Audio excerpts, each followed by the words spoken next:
Beare for your Monday Mystery Reader. Tonight, we're going to be reading The Most Magnificent Thing by Ashley Spires. Are you ready?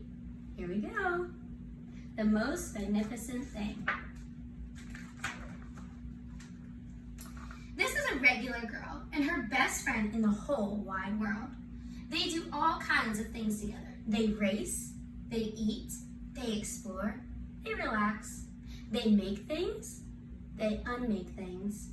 One day, the girl has a wonderful idea. She is going to make the most magnificent thing. She knows just how it will look. She knows just how it will work. All she has to do is make it, and she makes things all the time. Easy peasy. First, she hires an assistant. Next, they gather their supplies. They set up somewhere out of the way and get to work.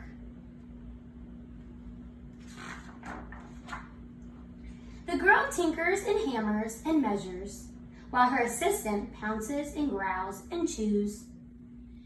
When she is finished, she steps back to admire her work. She walks around one side. Her assistant examines the other side. It doesn't look right. Her assistant picks it up and gives it a shake. It doesn't feel right either. They are shocked to discover that the thing isn't magnificent or good. It isn't even kind of sort of okay. It's all wrong. The girl tosses it aside and gives it another go. She smooths and wrenches and fiddles. Her assistant circles and tugs and wags. When she is finished, she stands up and takes a long look at it. Her assistant gives it a nudge with his paw. The thing is still wrong. She decides to try again. The girl saws and glues and adjusts. She stands and examines and stares. She twists and tweaks and fastens. She fixes and straightens and studies.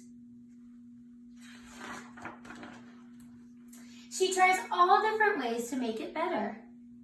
She makes it square. She makes it round. She gives it legs. She adds an antenna. She makes it fuzzy. She makes it long, short, rough, smooth, big, small. One even smells of stinky cheese. But none of them are magnificent.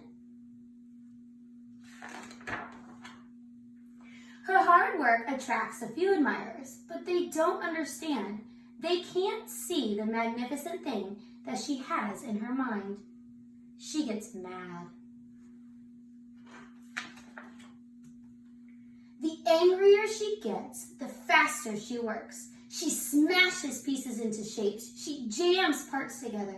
She pummels the little bits in. Her hands feel too big to work, and her brain is too full of all the not right things. If only the thing would just work. Crunch! The pain starts in her finger. It rushes up to her brain, and she explodes. It's not her finest moment. I'm not good at this. I quit. Her assistant suggests a walk. It's not much help at first, but before long, she starts to feel different. Bit by bit, the mad gets pushed out of her head. As they stroll along, she comes across the first wrong thing she made. The bad feelings are about to start all over again. Then she notices something surprising. There are some parts of the wrong thing that are really quite right. The bolts on one, the shape of another, the wheel-to-seat ratio of the next. There are all sorts of parts that she likes. By the time she reaches the end of the trail, she finally knows how to make the thing magnificent. She gets to work. She works carefully and slowly, tinkering, hammering, twisting, fiddling, gluing, painting.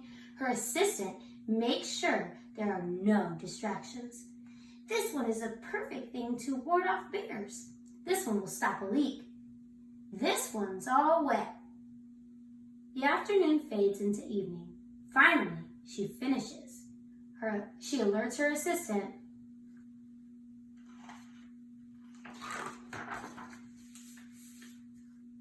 The pair take a good long look.